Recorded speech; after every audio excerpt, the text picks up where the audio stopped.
তোমাদের নেতাদিগের আজ্ঞাকারী ও বশীভূত হও, কারণ নিকাশ দিতে হইবে বলিয়া তাহারা তোমাদের প্রাণের নিমিত্তে প্রহরীর কার্য করিতেছেন, যেন তাহারা আনন্দপূর্বক সেই কার্য করেন, আত্মস্বরপূর্বক না করেন, কেননা ইহা তোমাদের পক্ষে মঙ্গলজনক নয়। Hallelujah, hallelujah.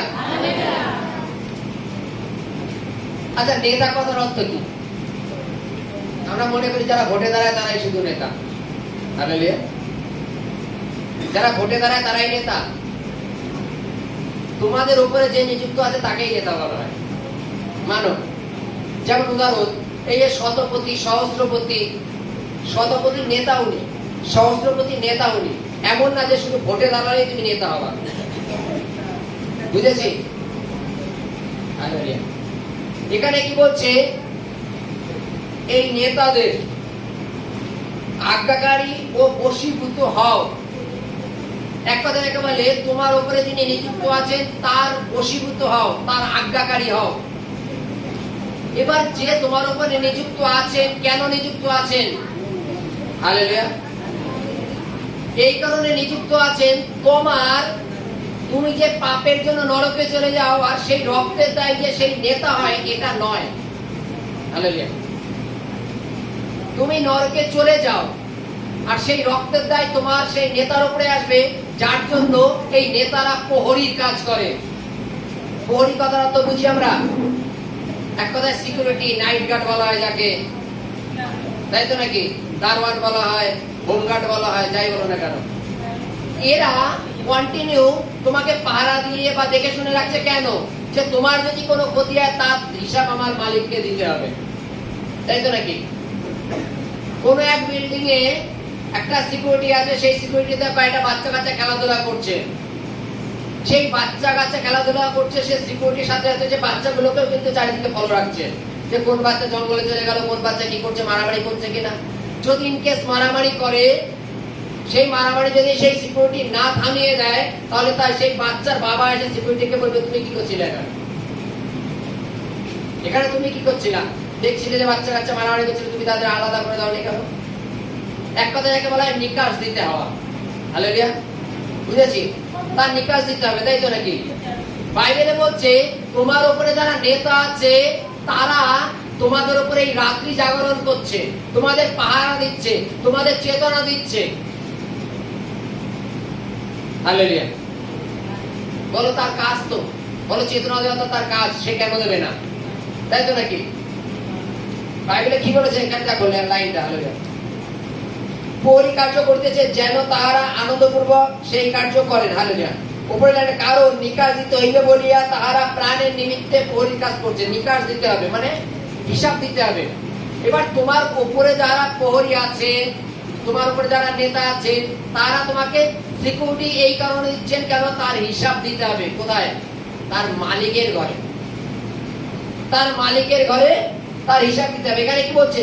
যে নেতারা, তুমি তো চাও যে নেতারা আমাদের দেখভাল করুক, সকলে চাই তো আমরা, নাকি? হালেলুয়া। যে নেতারা প্রহরী কার্য করছে, তো আপনারা চান তো যে নেতা জেগে থেকে প্রহরী কাজ করুক।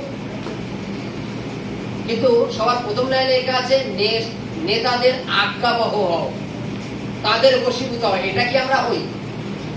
আমরা হব না, অথচ তার থেকে পুরোপুরি চাই, তাই তো নাকি? সিকিউরিটি চুজ করতে গেলে যদি কোনো সিকিউরিটি বলে আমার 10,000 টাকা মাইনে দিতে হবে, তোমরা হয়তো কমিটিতে আলোচনা করলে, বিল্ডিং এ আলোচনা করে দেখলে যে আমাদের 10টা পরিবার, প্রত্যেক পরিবারের থেকে 1,000 টাকা করে দিলে 10,000 টাকা হয়ে যাবে। না না, সিকিউরিটি হবে না, 5,000 টাকা যদি নেন তাহলে হবে। এখন সেই বেচারি অভাবের লোক হয়তো সে 5,000 টাকা টুকটাক রাজি হয়েছে, অথচ তুমি 5,000 টাকা দিচ্ছ, অথচ পরিষেবা তুমি পুরোপুরি চাপা। সে 10,000 টাকা যখন চেয়েছিল, সে পরিষেবা পুরোই দিত। তুমি 5,000 টাকা দিচ্ছ, অথচ পরিষেবাটাও পুরো দেওয়া, তাহলে কি করে হবে? বুঝতে পেরেছি? আমরা তাকে দেব কম, অথচ তার থেকে আশা করবো সমস্ত কিছু।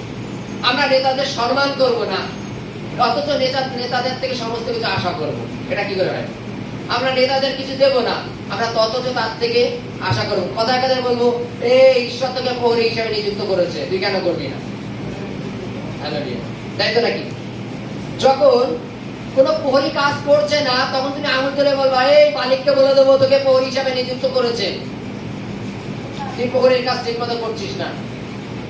প্রহরী তখন বলবে, বাইবেলের কাছে তোমরা প্রহরীর বশীভূত হয়, এটা কি তোমরা হয়েছো? প্রহরী ওখানে যে মানা করছে জলের সামনে, পুকুরের সামনে, ট্রেনের সামনে, পুকুরের সামনে, সেটা কেন যাচ্ছ তোমরা?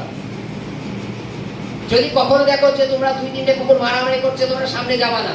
প্রহরী বললো যে সামনে যেও না তোমরা, কারণ ওখান থেকে যদি ছুটে আসে তোমার কাউন্টার কামড় দিতে পারে, পারে তো নাকি? প্রহরী যখন বারবার বলছে তোমরা যেও না, তা সত্ত্বেও তোমরা সেই কুকুরের সামনে যাচ্ছ, তাহলে প্রহরীর আজ্ঞাবহ কি তোমরা হচ্ছ? অথচ প্রহরী কেন করছে না, এর জন্য আমাদের মালিকেরকে হিসাব দিতে হবে। হালেলুয়া। বাইবেল বলছে যদি তোমরা তার বশীভূত হও, তাহলে সে আনন্দ সহকারে কাজ করবে। হালেলুয়া। সে আনন্দ সহকারে কাজ করবে। তার কাজ করার, তার মধ্যে একটা উৎসাহের প্রয়োজন। সে আনন্দ সহকারে যদি কাজ না করে, তাহলে তোমাদের পুরোপুরি সিকিউরিটি দেবে কি করে? Hallelujah, hallelujah. যদি তোমরা তার বশীভূত হও, তাহলে তোমাদের পুরোপুরি সিকিউরিটি হবে এবং সে আনন্দ সহকারে কাজ করবে। আর যদি তাকে রাগিয়ে দাও, সেই রাগটা মন্দই হয়। হালেলুয়া। আর সেই রাগটা মন্দ হয়। লাস্ট লাইনে কি লেখা আছে দেখেছো? কেননা ইহা তোমাদের পক্ষে মঙ্গলজনক নয়। হালেলুয়া। তার মানে কি? খারাপ হওয়া। Hallelujah, hallelujah.